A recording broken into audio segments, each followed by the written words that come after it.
Hello दोस्तों, चलिए देखते हैं इतिहास, प्राचीन इतिहास। ठीक है, प्राचीन इतिहास का आज हम लोग सेकेंड नंबर चैप्टर देखेंगे। प्रागैतिहासिक काल क्या है? प्रागैतिहासिक काल। प्रागैतिहासिक काल क्या है? प्रागैतिहासिक काल। इस काल में प्रागैतिहासिक काल, इस काल से यानी जिसमें लिखित साक्ष्य अलिखित साक्ष्य जो मिले हैं, इसी को देखिए पढ़ लेते हैं। इतिहास का विभाजन प्रागितिहास या प्राक इतिहास या अध इतिहास व इतिहास तीन भागों में विभाजित किया गया है। प्रागैतिहासिक जो काल है, प्राक इतिहास, अध इतिहास और इतिहास तीन भागों में विभाजित किया गया है। जिस काल में मनुष्य ने घटनाओं को कोई लिखित साक्ष्य विवरण उदित नहीं किया, उसे प्रागैतिहासिक काल कहते हैं। यानी जिस काल में मनुष्यों ने क्या किया, कोई लिखित साक्ष्य नहीं प्राप्त किया, उसे क्या कहते हैं? प्रागैतिहासिक काल कहते हैं। ठीक है, अब है अध ऐतिहासिक काल। ऐतिहासिक काल उस काल को कहते हैं, यानी अध ऐतिहासिक काल उस काल को कहते हैं जिस काल में लेखन कला के प्रचलन के बाद उपलब्ध लेख पढ़े नहीं जा सके। यानी अध ऐतिहासिक काल उस काल को कहते हैं जिस काल में जो साक्ष्य लिखा हुआ साक्ष्य प्राप्त तो हुए लेकिन उसे पढ़ा नहीं गया, उसे क्या बोलते हैं? अध ऐतिहासिक काल बोलते हैं। ठीक है, अब आगे देखते हैं। अब मानव विकास क्या है? मानव विकास। मानव विकास,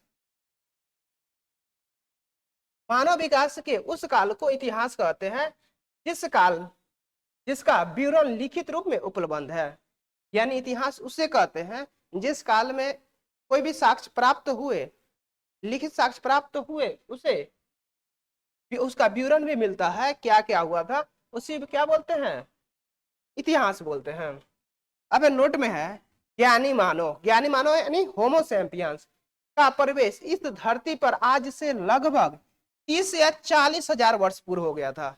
यानी ज्ञानी मानव का यानी धरती पर उद्भव कितने वर्ष पूर्व हो गया था? 30 या 40 वर्ष पूर्व हो गया था। ठीक है, अब नाम एवं स्थितियों के बारे में जानते हैं। नाम एवं स्थितियां। पूरा पाषाण काल क्या है? पूरा पाषाण काल। पूरा पूरा पाषाण काल यानी आग का आविष्कार भी पूरा पाषाण काल। जो आग आता है तो पूरा जला देता है, उसी को बोलते हैं पूरा पाषाण काल। यानी यह 20 लाख वर्ष पहले से 12,000 वर्ष पहले के काल को कहा जाता है।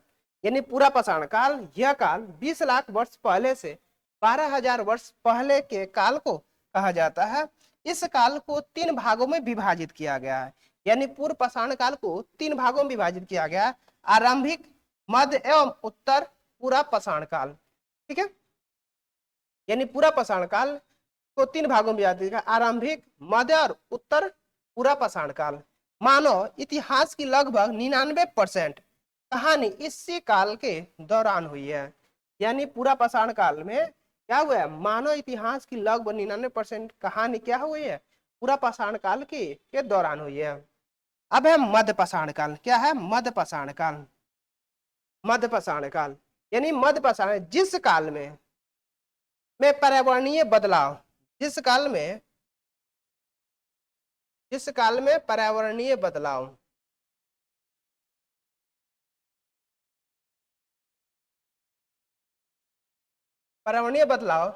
मिलते मिलते हैं, उसे मध्य पाषाण काल कहते हैं। यानी मध्य पाषाण काल जिस काल में पर्यावरणीय बदलाव मिलते हैं, उसे क्या बोलते हैं? मध्य पाषाण काल कहते हैं। इस काल लगभग 12,000 वर्ष पहले से लेकर 10,000 वर्ष पहले तक माना जाता है। यानी कितना? 12,000 वर्ष पहले से लेकर 10,000 वर्ष पहले तक माना जाता है। इस काल के पाषाण औजार आमतौर पर बहुत छोटे होते थे।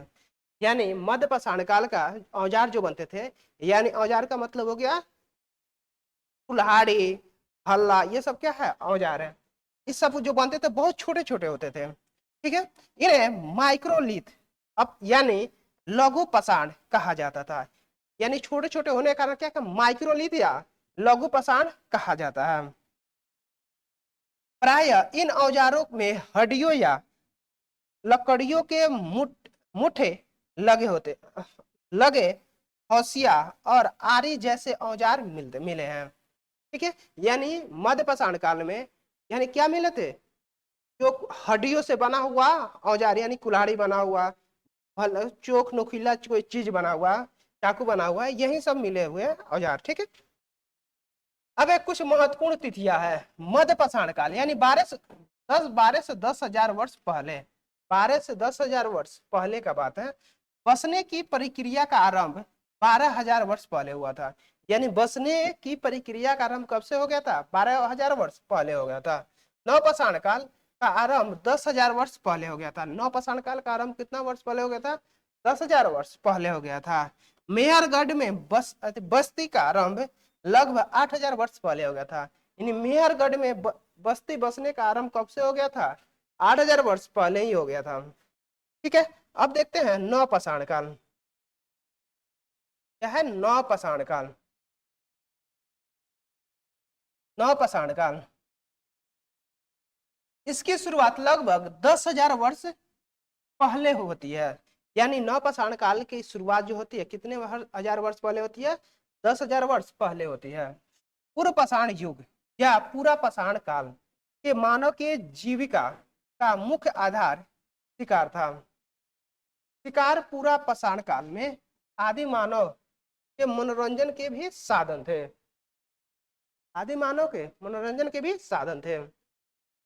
ठीक है, अब आगे देखते हैं।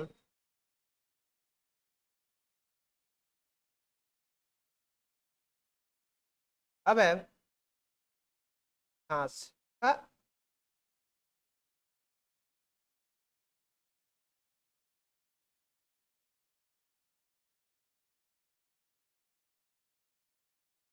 अब है आग का आविष्कार। आग का आविष्कार पूरा पाषाण काल में वह पहिए का नवपाषाण काल में हुआ है।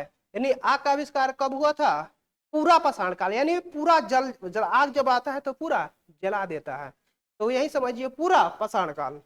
और पहिए का आविष्कार नवपाषाण काल। पहिए का आविष्कार कब हुआ था, नवपाषाण काल में हुआ है। पूरा पाषाण कालिक पूरा स्थल कुरनूल गुफा में रख के अवशेष मिले हैं। यानी पूरा पाषाण कालिक पूरा स्थल कुरनूल गुफा में राख के अवशेष मिले हैं।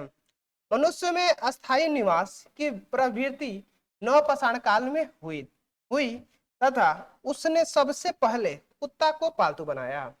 यानी मनुष्य में अस्थायी निवास की प्रवृत्ति नवपाषाण काल में हुई तथा सबसे सबसे उसने सबसे पहले पालतू किसे बनाया, कुत्ता को बनाया।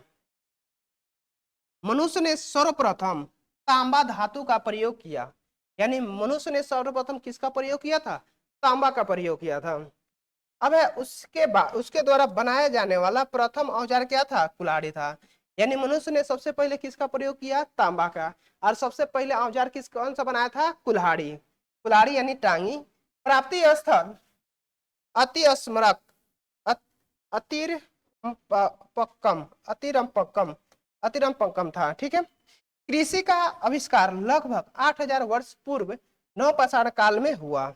यानी कृषि यानी खेती का काम जब कितने 8 हजार वर्ष पहले ही यानी आदिमानव ने कर लिया था। ठीक है, प्रागैतिहासिक अन्न उत्पादन स्थल मेहरगढ़ पश्चिम बलूचिस्तान में कोलना नदी के किनारे अवस्थित है। ठीक है,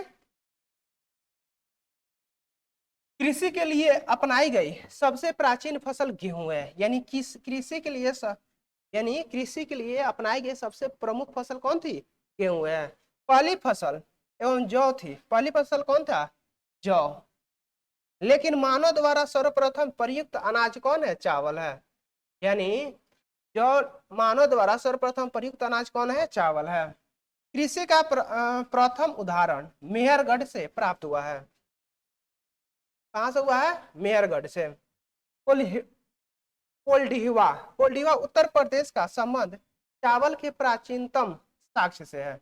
यानी कोल्डिवा उत्तर प्रदेश का संबंध चावल के प्राचीनतम साक्ष्य से है। ठीक है,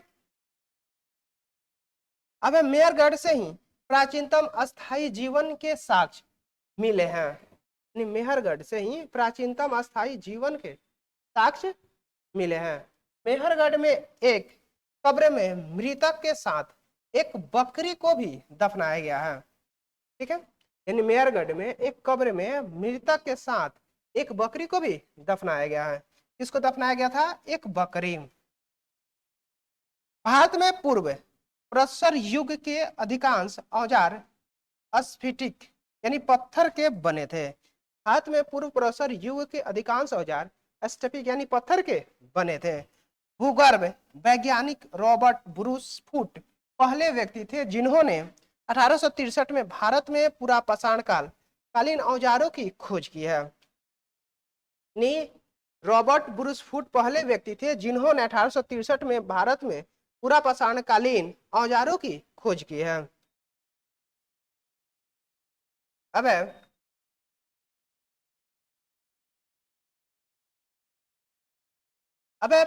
पल्लवारम नामक स्थान पर प्रथम भारतीय पूरा पाषाण कलाकृति की खोज हुई थी। यानी पल्लवारम नामक स्थान पर प्रथम भारतीय पूरा पाषाण कलाकृति की खोज हुई थी।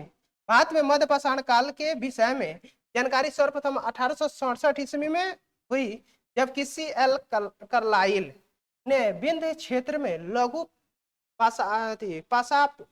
पाषाणोकरण खोज निकाले। भारत में मानव अस्थि पंजर मध्य पाषाण काल से ही सर्वप्रथम प्राप्त होने लगा है। ठीक है, भारत में नव पाषाण कालीन सभ्यता का प्रारंभ ईसा पूर्व 4000 के लगभग हुआ है। भारत में नव पाषाण कालीन सभ्यता का प्रारंभ ईसा पूर्व 4000 के लगभग हुआ है। थोड़ा सा ये लाइन है, इसे पढ़ देते हैं, देखते रहिएगा। भारत का सबसे प्राचीन नगर मोहनजोदड़ो, यानी भारत का सबसे प्राचीन नगर कौन है? मोहनजोदड़ो था, जो सिंध भाषा में जिसका अर्थ है मृतकों का टीला। जिसका अर्थ क्या था? मृतकों का टीला।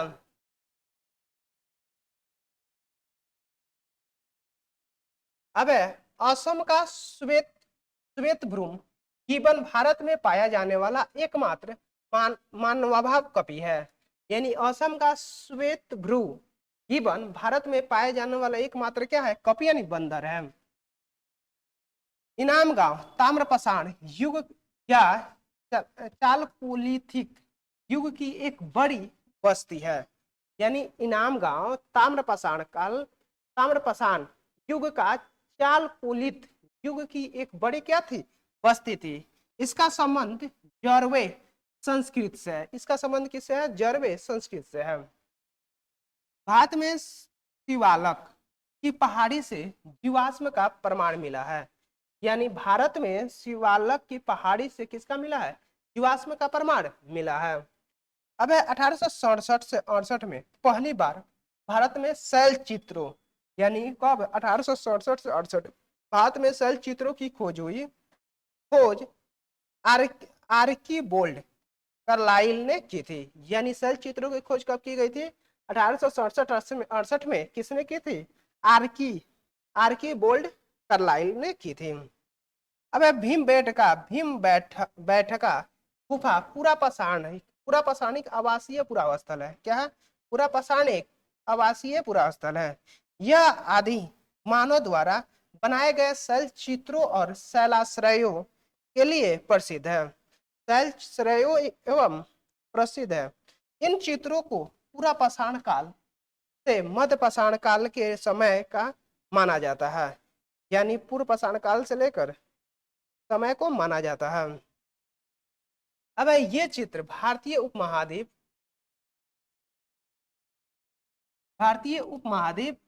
में मानव जीवन प्राचीनतम चिन्ह है। यानी ये भारतीय जो उपमहाद्वीप है, मानव जीवन का प्राचीनतम चिन्ह है। यह मध्य प्रदेश के रायसेन जिले में स्थित है। ये कहाँ स्थित है? मध्य प्रदेश के रायसेन जिले में स्थित है। यह अब्दुल्लागंज शहर के पास रातापानी वन्य जीव अभ्यारण्य विंध्य श्रेणी के दक्षिणी किनारे के अंदर स्थित है। यानी कहाँ स्थित है? रातापानी वन्य जीव अभ्यारण्य विंध्य श्रेणी के दक्षिण किनारे के अंदर स्थित है। इसकी खोज वर्ष 1957-58 में डॉक्टर विष्णु श्रीधर वाकनकर द्वारा की गई थी। भीमबेटका क्षेत्र को भारतीय पुरातत्व सर्वेक्षण भोपाल मंडल ने अगस्त 1990 में राष्ट्रीय महोत्सव का स्थल घोषित किया है। यानी 1990 में राष्ट्रीय महोत्सव का स्थल घोषित किया है। अब इसके बाद जुलाई 2003 में यूनेस्को ने इसके विश्व धरोहर स्थल घोषित किया है। यानी जुलाई 2003 में यूनेस्को ने इसे विश्व धरोहर स्थल घोषित किया है। भारत में मनुष्य संबंधी सबसे पहला प्रमाण नर्मदा घाटी में मिला है। भारत में मनुष्य संबंधी सबसे पहला प्रमाण नर्मदा घाटी में मिला है। अब भारतीय नागरिक सेवा नोट में है, भारतीय नागरिक सेवा के अधिकारी रिजले कौन है? रिजले प्रथम व्यक्ति थे जिन्होंने प्रथम बार वैज्ञानिक आधार पर भारत की जनसंख्या का प्रजातीय विभेदीकरण किया है।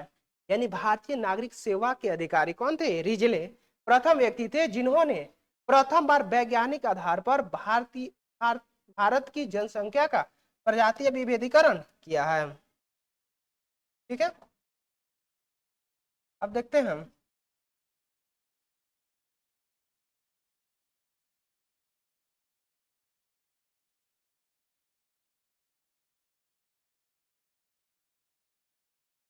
अब अगला चैप्टर है सिंधु सभ्यता, जो कि हम लोग अगला वीडियो में देखेंगे। Thank you for watching, like share and subscribe.